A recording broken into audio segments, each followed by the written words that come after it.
So what we're going to do today is to look at the Mitsubishi 380. Here it is here in gold. And we're going to look at it as a second-hand car and see if it's a good buy. Look at the equipment levels, handling, ride, and reliability as well, because obviously that's very important with a second-hand car.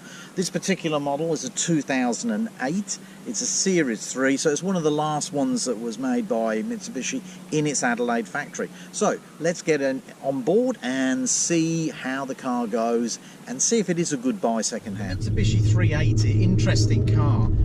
It was developed by Mitsubishi in the early 2000s.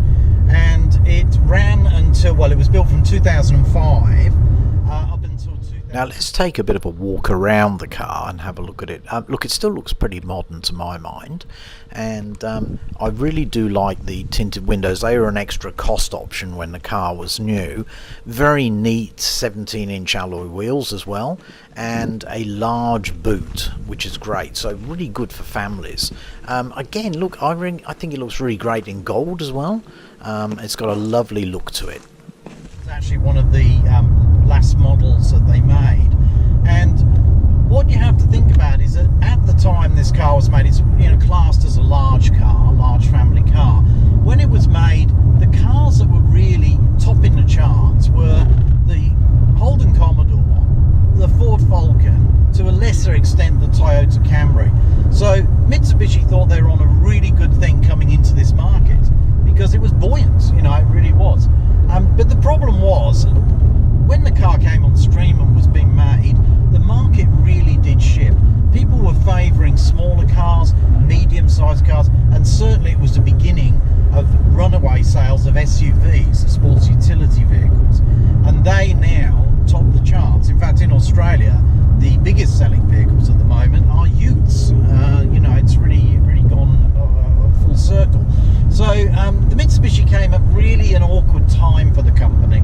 They only made it for 3 years. Sales were not high enough. Some 30,000 of them were sold, which sounds quite a lot. Anyway, I bought this one second hand. It had 54,000 kilometres on the clock. It appeared to be in real good condition, and indeed was. Now, I've done almost 200,000 kilometres in it in the last 3 years, which is a hell of a lot of mileage. So I just want to have a look at how it stood up to the test of time, and is it a good buy if you're buying one second hand? Now, one of the things I would say about it is that there are no rattles or squeaks apart from the rear view mirror, which fell off at one stage. This is really good for a car of this age. Just listen to this.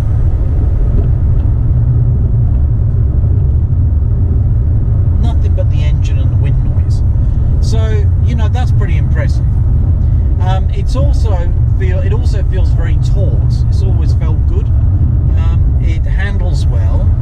It's front wheel drive, corners really well, and it's a very comfortable car. The front seats, driver's seat and passenger seat, very generously proportioned, as they say.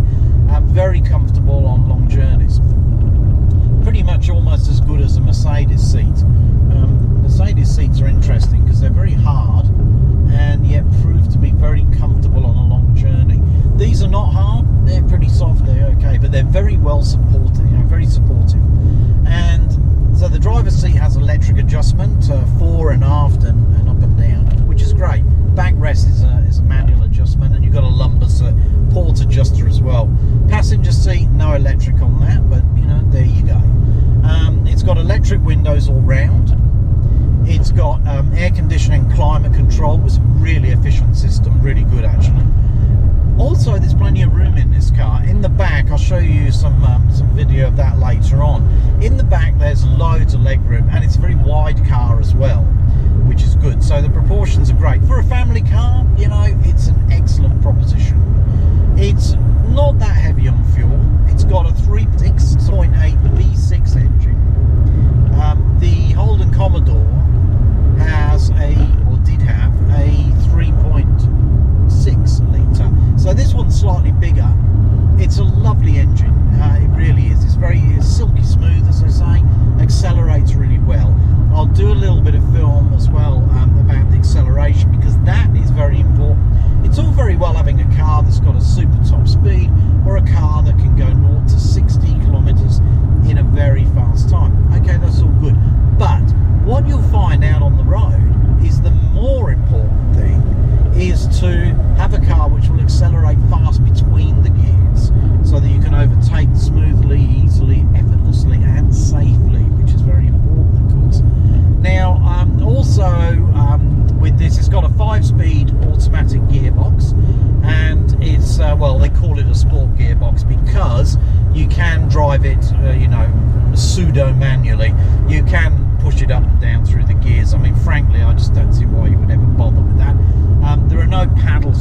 steering wheel, which to me is a good thing.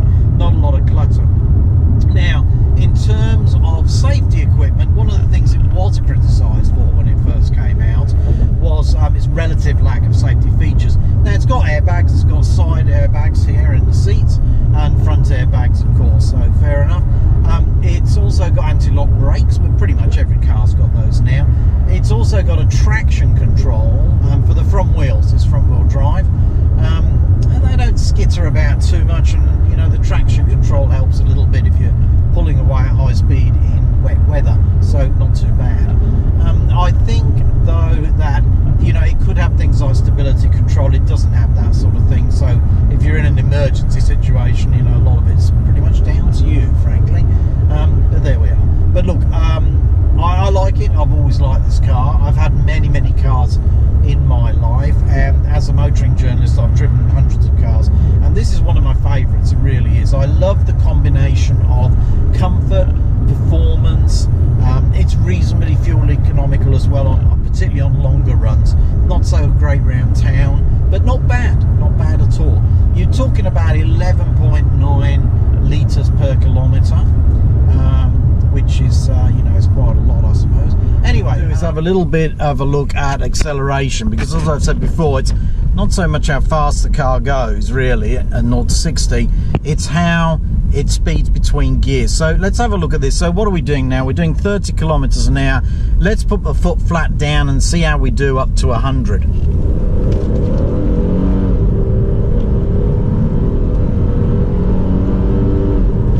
Right, you see, that's pretty quick. And that's what you need, because that acceleration between the gears is what's going to get you past other traffic.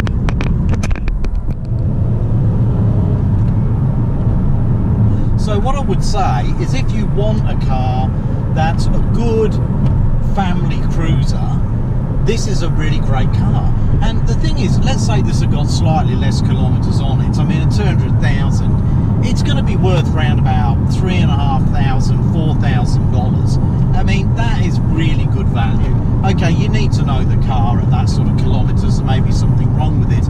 This car, I'd be perfectly happy buying it, you know, knowing its history. It's serviced regularly, it's looked after. Yes, it does quite a lot of mileage, but you know, this is a car with a big engine that can cope with that sort of performance all day, every day. It just keeps going like a train. So if you're in the market for a second-hand car and you want something that's got a bit of size to it, it's not overly heavy on fuel. It's not a V8, you know. It still sounds good though. This is a good car to have a look at, most definitely. Other cars that are similar, Toyota Camry, but my God, that car is boring.